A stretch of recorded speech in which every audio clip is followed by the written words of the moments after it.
क्या आपने कभी सोचा है कि एक लाइट हाउस जो समुद्र के किनारे खड़ा होता है अपनी कहानी खुद कैसे बयां करता है? आज हम बात करेंगे लाइट हाउस की, एक ऐसी संरचना जो न केवल नाविकों के लिए एक मार्गदर्शक होती है, बल्कि यह एक प्रतीक भी है जो उम्मीद, सुरक्षा और स्थिरता का प्रतिनिधित्व करता है। लाइट हाउस की पहली छवि हमारे दिमाग में आती है, वह है एक ऊंचा, सफेद और लाल रंग का टॉवर जो समुद्र की लहरों के बीच खड़ा है। लेकिन क्या आप जानते हैं कि इन लाइट हाउसों का इतिहास कितना रोचक है? ये सिर्फ एक साधारण संरचना नहीं है, बल्कि ये मानवता की साहसिकता और खोज का प्रतीक है। प्राचीन काल में जब नाविक अंधेरी रात में समुद्र में सफर करते थे, तब लाइट हाउस ने उन्हें सुरक्षित मार्ग दिखाने का कार्य किया। लाइट हाउस का निर्माण एक कला है। हर लाइट हाउस का अपना एक अनूठा डिजाइन होता है जो उसे अन्य लाइट हाउस से अलग बनाता है। कुछ लाइट हाउस समुद्र की लहरों के बीच खड़े होते हैं, जबकि कुछ तट पर स्थित होते हैं। लेकिन एक बात जो सभी लाइट हाउस में समान होती है, वह है उनका प्रकाश। ये प्रकाश, जो अक्सर एक विशेष रंग और पैटर्न में होता है, नाविकों को ये पहचानने में मदद करता है कि वे किस लाइट हाउस के पास हैं। आपने कभी सोचा है कि लाइट हाउस का प्रकाश कैसे काम करता है? इसका प्रकाश एक विशेष लेंस के माध्यम से फैलता है, जिसे फ्रेस्नेल लेंस कहा जाता है। यह लेंस प्रकाश को एकत्रित करता है और उसे दूर तक भेजता है, जिससे नाविकों को दूर से ही ये पता चल जाता है कि वे किनारे के करीब हैं। यह तकनीक बहुत पुरानी है, लेकिन आज भी इसका उपयोग किया जाता है। अब बात करते हैं लाइट हाउस के रखरखाव की। क्या आपको पता है कि लाइट हाउस में काम करने वाले लोग कितनी मेहनत करते हैं? लाइट हाउस के रखरखाव के लिए विशेष रूप से प्रशिक्षित लोग होते हैं, जिन्हें लाइट हाउस की देखरेख और मरम्मत का काम करना होता है। ये लोग अक्सर अकेले रहते हैं, दूर दूर तक फैले समुद्र में। उनकी जिंदगी एक तरह से एकांत में बीतती है, लेकिन वे अपने काम को बेहद गंभीरता से लेते हैं। लाइट हाउस केवल नाविकों के लिए नहीं, बल्कि पर्यटकों के लिए भी एक आकर्षण का केंद्र होते हैं। जब आप किसी लाइट हाउस के पास जाते हैं तो आपको वहां की खूबसूरती और शांति का अनुभव होता है। लहरों की आवाज, हवा की ठंडक और लाइट हाउस की ऊंचाई आपको एक अलग ही दुनिया में ले जाती है। ये एक ऐसा अनुभव है जो आपको सोचने पर मजबूर करता है कि कैसे एक साधारण सी संरचना ने सदियों से लोगों की जान बचाई है। क्या आपने कभी लाइट हाउस के बारे में सुना है कि वे अक्सर भूतिया कहानियों का हिस्सा बन जाते हैं? कई लाइट हाउसों की कहानियां ऐसी हैं जो डरावनी हैं। कहा जाता है कि कुछ लाइट हाउसों में अजीब आवाजें सुनाई देती हैं या कुछ लोग वहां भटकते हुए दिखाई देते हैं। ये कहानियां लाइट हाउस की रहस्यमयता को और बढ़ा देती हैं। आजकल तकनीकी विकास के साथ कई लाइट हाउस अब स्वचालित हो गए हैं। इसका मतलब है कि उन्हें अब हर समय किसी की देखभाल की जरूरत नहीं होती। लेकिन क्या यह लाइट हाउस की महत्ता को कम करता है? बिल्कुल नहीं। लाइट हाउस आज भी उतने ही महत्वपूर्ण हैं जितने पहले थे। वे समुद्र के किनारे खड़े रहकर हमें याद दिलाते हैं कि हम कभी भी अकेले नहीं होते, भले ही हम कितनी भी दूर क्यों न चले जाएं। लाइट हाउस हमारे लिए एक प्रेरणा का स्रोत भी है। जब हम जीवन की चुनौतियों का सामना करते हैं तो हमें भी लाइट हाउस की तरह स्थिर रहना चाहिए।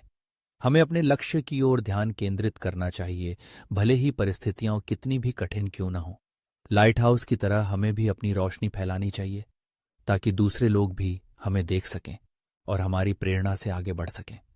तो अगली बार जब आप किसी लाइट हाउस के पास जाएं, तो उसे केवल एक संरचना के रूप में न देखें, उसे एक कहानीकार के रूप में देखें जो आपको जीवन के महत्वपूर्ण पाठ सिखा रहा है। लाइट हाउस की रोशनी की तरह हमें भी अपने जीवन में रोशनी फैलानी चाहिए, ताकि हम औरों के लिए मार्गदर्शक बन सकें।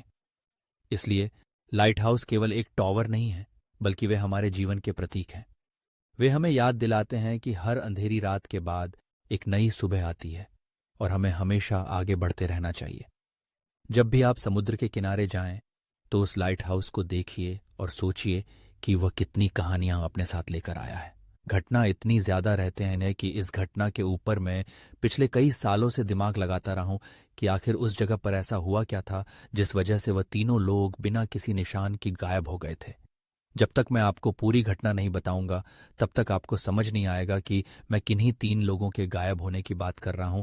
तो चलिए वीडियो को शुरू करते हैं, लेकिन वीडियो शुरू करने से पहले मैं आपसे कहना चाहूँगा कि अगर आपने मेरे चैनल को सब्सक्राइब नहीं किया है तो प्लीज़ मेरे चैनल को सब्सक्राइब कर लें और साथ ही बेल नोटिफिकेशन को ऑल पर सेट कर लें ताकि आपको मेरे हर नए वीडियो की नोटिफिकेशन मिल जाएगा। तो अब आते हैं अपने आज के वीडियो पर। तो आज जो रहित में घटना मैं आपको बताने जा रहा हूँ वह घटना द फ्लाइंग इसलिए आयरलैंड मिस्ट्री नाम से बहुत मशहूर है। तो अब मैं आपको बताता हूँ वह रहस्यमय घटना जो कि प्लान इसलिए आयरलैंड पर घटी थी। दर्शन शैल आयरलैंड 7 आयरलैंड का एक समूह यानी कि ग्रुप है जो कि अटलांटिक महासागर में पड़ता है और राशि तभी तो आयरलैंड स्कॉटलैंड देश में आते हैं। इसलिए निकले आयरलैंड का नाम 7वीं सदी के एक महान संत प्लानिंग के नाम पर रखा गया था और इन सभी आयरलैंड पर कोई भी इंसान नहीं रहता था। प्ले निकले आयरलैंड के सभी आयरलैंड समंदर के काफ़ी बीच में पड़ते हैं और इन आयरलैंड के पास से कई सारे पानी के जहाज निकलते रहते हैं। तो नॉर्दर्न लाइट ऑनऑफ बोर्ड नाम की एक संस्था है जो कि समंदर में चलने वाले पानी के जहाज़ों को रास्ता दिखाने के लिए लाइट हाउस बनाने का काम करती है। उस संस्था ने तय किया कि फ्लैनल इसलिए आयरलैंड के एक आयरलैंड पर पानी के जहाज़ों को रास्ता दिखाने के लिए एक लाइट ऑफ बनाया जाएगा। मैं दोस्तों सबसे पहले तो मैं आपको लाइट है उसके बारे में बता देना चाहूँगा। दर्शन रात के समय पानी के जहाज़ों को रास्ता दिखाने के लिए समंदर के बिल्कुल किनारों पर या फिर समंदर के बीच बन आयरलैंड पर एक ऊंचा टावर बनाया जाता है। उस टावर में बहुत तेज रोशनी जलाकर पानी के जहाज़ों को रात के समय रास्ता दिखाया जाता है ताकि पानी के जहाज समंदर किनारे किसी चट्टान से टकरा ना जाए। पुराने समय में इन लाइट हाउस में रोशनी पैदा करने के लिए ढेर सारी मोमबत्तियों का, केरोसिन का या फिर मिट्टी के तेल का इस्तेमाल किया जाता था। हालांकि अब लाइट हाउस में रोशनी लाने के लिए बिजली का इस्तेमाल किया जाता है। तो ये एक छोटी सी डिटेल लाइट हाउस के बारे में। और अब हम लोग वापस आते हैं अपने आज के वीडियो पर है। तो साल 1809 को नॉर्दर्न लाइट हाउस बोर्ड ने ये फैसला लिया था कि प्लानर इसलिए आयरलैंड के साथ आइलैंड में से आई विल विन मोर नाम के एक आयरलैंड पर एक लाइट हाउस का निर्माण किया जाएगा। ऑयल मोर आयरलैंड समंदर के सबसे बीच में था, इसीलिए लाइट हाउस बनाने के लिए इसी आयरलैंड को चुना गया था। अटलांटिक महासागर की बड़ी लहरों और खराब मौसम की वजह से आईडी मोर आयरलैंड पर लाइट हाउस बनाने में 9 साल लगते हैं। साल 1899 में आईबीएम और आयरलैंड पर लाइट ऑन ऑफ बनकर तैयार हो पाया था। उस लाइट हाउस को चलाने के लिए 3 लोगों की जरूरत पड़ती थी। इसलिए साल 1984 7 दिसंबर की तारीख को पहली बार उस लाइट हाउस को चलाने के लिए 3 लोगों को ओनियल मोर आयरलैंड पर भेजा गया था। जिन 3 लोगों को लाइट हाउस चलाने के लिए उस आयरलैंड पर भेजा गया था उनके नाम थे डोनाल्ड में, कार थर्मस मार्शल और जेम्स 28 ए नॉर्दर्न लाइट हाउस बोर्ड के सुपरिटेंडेंट कर रॉबर्ट म्यूरेट। खुद इन तीनों लोगों को ओनियल मोर अलर्ट पर बने लाइट हाउस तक छोड़ने गए थे और रॉबर्ट म्यूलर हैड तीनों लोगों को उस साइड पर छोड़कर वापस किनारे पर चले गए थे। रोबोट न्यूहेड वह आखिरी शब्द थे जिन्होंने डोनाल्ड में, कार थर, थॉमस मार्शल और जेंट्स डार्ट को जिंदा देखा था। दरअसल वायलिन और आयरलैंड पर बने उस लाइट हाउस में उन तीनों लोगों के लिए 20 दिन का राशन पानी रखा हुआ था और 20 दिन के पहले ही उन तीनों के लिए दोबारा से राशन पानी वगैरह भेज दिया जाता है। लिंग और आयरलैंड पर बने लाइट हाउस में काम करने वाले उन तीनों लोगों का यानी कि डोन थॉमस और जेम्स का बाकी दुनिया से किसी भी तरह का कोई संपर्क नहीं था। वह तीनों लोग उस वीरान आयरलैंड पर 20 दिनों तक बिल्कुल अकेले रहने वाले थे। इसे 20 दिनों के बाद नॉर्दर्न लाइट हाउस बोर्ड के कुछ लोग उन तीनों लोगों के लिए राशन पानी लाते और उसके बाद फिर से उन तीनों लोगों को लाइट हाउस पर ड्यूटी करने के लिए उस वीरान आयरलैंड पर बिल्कुल अकेला छोड़ दिया जाता। तो घटना यह है कि साल 1984 7 दिसंबर की तारीख को रॉबर्ट म्यूरेट नाम का एक शख्स डोनाल्ड में, कार, थॉमस मार्शल और जेम्स दोकॉर्ड को उस वीरान आयरलैंड पर छोड़कर चला जाता है। इसके बाद उन तीनों लोगों के बारे में किसी को भी कोई खबर नहीं मिलती है क्योंकि वह तीनों लोग ऐसे आयरलैंड पर रहकर काम कर रहे थे जहां से उनका पूरी दुनिया से किसी भी तरह का कोई भी संपर्क नहीं रह गया था। उस लाइट हाउस में कुछ गलत हुआ है, इस बात की जानकारी सबसे पहले अमेरिका के एक पानी के जहाज ने दी थी। दरअसल अमेरिका का एक सामान ले जाने वाला पानी का जहाज अमेरिका के फिलाडेल्फिया राज्य से स्कॉटलैंड के एडिनबर्ग शहर में बने लिस्ट नाम के एक बंदरगाह की तरफ जा रहा था। साल 1984 15 दिसंबर की रात कि अमेरिका से आ रहा वह पानी का जहाज स्कॉटलैंड देश के प्लेन इस लाइन के पास से होकर गुजरा था। लेकिन उस जहाज के क्रू मेंबर को चैनल इसलिए इस आयरलैंड पर बने लाइट हाउस में कोई भी रोशनी दिखाई नहीं दी थी। ये बात उस जहाज के क्रू मेंबर को बहुत ही अजीब लगती, क्योंकि रात के समय लाइट हाउस के जरिए पानी के जहाज़ों को रास्ता दिखाना बहुत ज़रूरी होता है। क्योंकि अगर लाइट हाउस के जरिए पानी के जहाज़ों को रास्ता न दिखाया जाए तो इसे पानी के जहाज़ समंदर में मौजूद किसी चट्टान से भी टकरा सकते हैं। और फिर इसके बाद अमेरिका का वह पानी का जहाज़ जब स्कॉटलैंड देश के लिए बंदरगाह पर पहुंचा, तब जहाज़ के क्रू मेंबर ने नॉर्दर्न लाइट हाउस बोट को, प्लेन इसलिए आयरलैंड पर बने लाइट हाउस में लाइट न जलने की बात बता दूं, ठीक कि ये बात जानकर नॉर्दर्न लाइट्स ऑफ बोर्ड के अधिकारियों को उस लाइट हाउस में काम करने वाले उन तीनों लोगों की बहुत चिंता होने लगी। इसके बाद नॉर्दर्न लाइट और बोर्ड ने उस लाइट हाउस में काम करने वाले तीनों लोगों के बारे में जानकारी लेने के लिए पानी का एक जहाज ओनेल मोर आयरलैंड पर भेजा था। लेकिन मौसम बहुत ही ज्यादा खराब होने की वजह से पानी का वह जहाज लाइट हाउस तक नहीं पहुंच सका। आयरलैंड पर काम करने वाले उन तीनों लोगों की मदद के लिए नॉर्दर्न लाइट्स बोर्ड ने कई बार पानी के जहाज भेजे, लेकिन हर बार खराब मौसम की वजह से वह जहाज वायलिन और आयरलैंड पर नहीं पहुंच पाते थे। लेकिन फिर साल 1984 26 दिसंबर की तारीख को मदद के लिए भेजा गया पानी के जहाज ऑयल पर बने लाइट हाउस तक पहुंच गया। 26 दिसंबर की तारीख को मौसम सही था, जिस वजह से एक्सप्रेस नाम का एक पानी का जहाज आयरलैंड पर बने लाइट हाउस तक पहुंच गया था। और फिर एक्सप्रेस जहाज के कैप्टन जिम भारती ने स्थित जहाज के हर अंग को बजाया था कि लाइट हाउस में मौजूद तीनों लोग लाइट हाउस से बाहर आ जाएं। लेकिन कई बार हारने बजाने के बाद भी लाइट हाउस से कोई भी बाहर नहीं आया। तब है सिर्फ जहाज के कैप्टन जिम हर्बी ने एक छोटी नावों के जरिए जोसे स्मूथ नाम के एक शख्स को यह पता लगाने के लिए लाइट हाउस पर भेजा कि आखिर लाइट हाउस से कोई बाहर क्यों नहीं निकल रहा। फिर जो दत्त मोर ने लाइट हाउस के पास जाकर आवाज लगाई है, लेकिन बहुत ही हैरानी की बात थी कि जैसे कि आवाज का किसी ने भी कोई जवाब नहीं दिया था। फिर जब जोर से मोर लाइट हाउस के अंदर गए तब उन्होंने देखा कि लाइट हाउस का गेट बंद था। हालांकि गेट में अंदर से कुंडी नहीं लगाई थी, इसलिए जब दरवाज़ा खोलकर लाइट हाउस के अंदर चले गए, टॉर्च लाइट हाउस के अंदर जाकर जो भी आप उस कमरे में भी गए, यहाँ पर लाइट हाउस में काम करने वाले वह तीनों लोग सोचते थे, कमरे में जाकर जो आपने देखा कि स्तर पर वह लोग सोचते थे बिगड़ा हुआ था।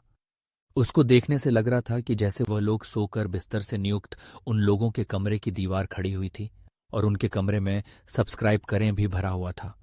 को देखने से लग रहा था कि जैसे कई दिनों से इस्तेमाल नहीं किया गया है। शीघ्र ही उन लोगों के कमरे को गर्म रखने वाली पट्टी जिसमें उसमें ठंडी पड़ी हुई थी। इसके बाद जो सब्जेक्ट में किचन में गए तब उन्होंने देखा कि वहां पर कुर्सी से गिर पड़ी थी। है जो सपने लाइट हाउस के अंदर और उसके आसपास डोनाल्ड थॉमस और जेम्स को ढूंढने की बहुत कोशिश की, लेकिन वह तीनों लोग जो आपको कहीं नहीं दिखे। फिर जो सब चुपचाप वापस है पर इस जहाज पर लौट गए। वापस लौटकर जॉब अपने एड्रेस जहाज के कैप्टन जिम हर्बी को बताया कि लाइट हाउस में काम करने वाले तीनों लोग लाइट हाउस से गायब है और उन तीनों लोगों का पूरे लाइट हाउस में कहीं कोई नामो निशान तक नहीं है। जो धर्म और की बात सुनकर हतप्रभ जहाज के कैप्टन सिंह आर्मी ने 2 और लोगों को जोश के साथ ओनियल मोर आयरलैंड पर भेजा ताकि वह सब मिलकर लाइट हाउस में काम करने वाले उन तीनों लोगों की अच्छे से खोजबीन कर सकें। फिर जोधपुर और उनके 2 साथियों ने आईबीएम और आयरलैंड और उस पर बने लाइट हाउस की अच्छे से जांच पड़ताल की, लेकिन अच्छे से खोजबीन करने के बाद भी उस पूरे आयरलैंड पर थॉमस जेम्स और डोनाल्ड में से किसी का भी कुछ भी पता नहीं चला। और इसके बाद जो जख्म और अपने दोनों साथियों के साथ वापस है पर इस जहाज पर लौट गए और एक्सप्रेस जहाज वहां से किनारे की तरफ लौट गया। इस घटना के बाद एक्सप्रेस जहाज के कैप्टन जॉन किर्बी ने not learn A light house board को एक चिट्ठी लिखी। चिट्ठी में उन्होंने लिखा था कि मैं एक्सप्रेस जहाज का नॉर्दर्न लाइट हाउस बोर्ड को यह खबर देना चाहता हूं कि चैनल एंड पर एक बहुत ही भयानक हादसा हो गया है। लैंड आयरलैंड के ऑयल मोर आयरलैंड पर बने लाइट हाउस में काम करने वाले तीनों कर्मचारी, जिनके नाम डोनाल्ड में कार्ल थॉमस मार्शल और जेंट जेंटस डार्ट हैं, वह तीनों लोग हाईफ्लैम और आयरलैंड से गायब हो चुके हैं। टॉर्च लाइट हाउस में काम करने वाले उन तीनों लोगों के कमरे में लगी दीवार घड़ी बंद पाई गई थी और वहां के हालात देखकर ऐसा लग रहा था कि जैसे वह लोग एक हफ्ते पहले ही गाया हुआ हो कि ऐश्वर्या जहाज के कैप्टन जिम ही की चिट्ठी मिलने के बाद नॉर्दर्न लाइट हाउस बोर्ड में ओनियल मोर आयरलैंड की और भी अच्छे से जांच कराई गई। जांच में यह पता चला कि आयरलैंड पर खराब मौसम का बहुत बुरा असर पड़ा था। दरअसल आयरलैंड और हालैंड के पूर्वी और पश्चिमी दोनों तरफ से पानी के जहाज आते थे, लेकिन खराब मौसम से आयरलैंड के पूर्व तरफ कोई नुकसान नहीं हुआ था, पर आयरलैंड के पश्चिमी तरफ खराब मौसम का बहुत ही भयानक असर पड़ा था। आईएम और आयरलैंड के पश्चिमी तरफ काफी ज्यादा नुकसान हुआ था, जैसे कि एक बड़ा सबकसा जो कि समुद्र की सतह से 108 फुट की ऊंचाई पर रखा हुआ था, वह पूरी तरह से टूट चुका था और उसके अंदर का सारा सामान बाहर गिर चुका था। साथ ही लाइट हाउस के पश्चिमी तरफ बची हुई लोहे की पत्तियां भी बुरी तरह से टूटी हुई थीं। इन पटरियों के जरिए लाइट हाउस का जरूरी सामान उस आयरलैंड के किनारे से लाइट हाउस तक पहुंचाया जाता हुआ था। इसके अलावा उन पटरियों के पास एक बड़ी चट्टान थी जो कि 1000 किलोग्राम से भी ज्यादा भारी थी। वह चट्टान अपनी जगह से हटकर दूसरी जगह आ गई थी। साथ ही समुद्र की तथा से 200 फीट ऊपर काफी बड़ी जगह में उगी घास भी उखाड़कर बिल्कुल गायब हो चुकी थी। उस भयानक नजारे को देखने से लग रहा था कि वहां पर समुद्र की कई बड़ी बड़ी लहरें आई थीं, जिन्होंने उस जगह पर तबाही मचाकर रख दी थी है। लेकिन ऐसा भी नहीं था कि उन बड़ी लहरों से या फिर उस समुद्री तूफान की वजह से लाइट हाउस में काम करने वाले वह तीनों लोग कहीं गायब हो गए हों, क्योंकि लाइट हाउस में रखे रजिस्टर में 15 दिसंबर की सुबह के 9 बजे तक की हर छोटी बड़ी घटना लिखी हुई थी और उसी रजिस्टर में 15 दिसंबर की तारीख को आए तूफान और उससे हुई बर्बादी के बारे में भी लिखा हुआ था। तो इससे यह तो पता चलता है कि 15 दिसंबर को आए तूफान की वजह से उस लाइट हाउस के पास बर्बादी जरूर हुई थी, लेकिन वहां काम करने वाले तीनों लोग उस समय भी बिल्कुल सुरक्षित थे। पर हैरानी की बात यह भी थी कि 15 दिसंबर के बाद से लाइट हाउस के रजिस्टर में कुछ भी नोट नहीं किया गया था। और वैसे भी लाइट हाउस में काम करने वाले वह तीनों शख्स यानी कि डोंट में कार्थर थॉमस मार्शल और जेम्स डुकाट, ये तीनों लोग लाइट हाउस का काम करने में माहिर थे और इन्होंने पहले भी समंदर के बीच रहकर कई समुद्री तूफानों का सामना। तथा एक और बात मैं आपको बताना चाहूंगा कि उस आयरलैंड पर बहुत अच्छे से खोजबीन करने के बाद भी उन तीनों लोगों में से किसी भी शख्स की लास्ट तक नहीं मिली थी। यह बात आज भी एक रहस्य बनी हुई है कि आखिर उस आयरलैंड से वह तीनों लोग गायब कहाँ हो गए हैं। तो अगर मैं आपको शॉर्ट में एक घटना के बारे में बताऊं तो बात यह है कि इस साल 1995 में स्कॉटलैंड के एक द्वीप यानी कि आयरलैंड पर बने एक लाइट हाउस में 3 लोगों की ड्यूटी लगती है। वह तीनों लोग उस आयरलैंड से कहीं नहीं जा सकते थे और उन तीनों लोगों का पूरी दुनिया से कोई कांटेक्ट भी नहीं था। तेरे कुछ दिनों तक अपनी ड्यूटी करने के बाद लाइट हाउस में काम करने वाले वह तीनों लोग अचानक उस आयरलैंड से गायब हो जाते हैं। काफी जांच पड़ताल करने के बाद भी उन तीनों का कुछ भी पता नहीं चलता। इसी घटना को कहा जाता है the plane display light of chemistry है। दोस्तों, मैंने आपको अभी फाइनल इसलिए आयरलैंड लाइट हाउस की घटना के बारे में जानकारी दी है और अब मैं आपको कुछ ऐसी चोरी बताना चाहूंगा जो इस घटना के बारे में दी जाती है। दरअसल दोस्तों, जब कोई रहस्य से या घटना अनसुलझी रह जाती है तब लोग उस घटना के बारे में कुछ थ्योरी देते हैं ताकि वह इस बात का अंदाजा लगा सकते कि वह घटना की तरह से घटी होगी। तो प्लानिंग। इसलिए लाइट हाउस से उन 3 लोगों के गायब होने वाली इस घटना के बारे में भी लोग कुछ थ्योरी देते हैं जो कि कुछ इस तरह हो। सबसे पहले थ्योरी जो इस घटना के बारे में दी जाती है वह यह है कि लाइट हाउस में काम करने वाले वह तीनों लोग आयरलैंड के बिल्कुल किनारे पर किसी बात की वजह से आपस में झगड़ गए होंगे और फिर कि चलकर वह तीनों लोग समंदर में गिर गए होंगे। और दूसरी थ्योरी जो एक घटना के बारे में दी जाती है वह यह है कि उन तीनों में से कोई एक पागल हो गया होगा और उसने बाकी 2 लोगों को मारकर समंदर में फेंक दिया होगा और बाद में वह खुद भी समंदर में कूद गया होगा। तीसरी चोरी। इस घटना के बारे में यह दी जाती है कि वह तीनों लोग लाइट हाउस में काम करते समय समुद्री तूफान की चपेट में आ गए।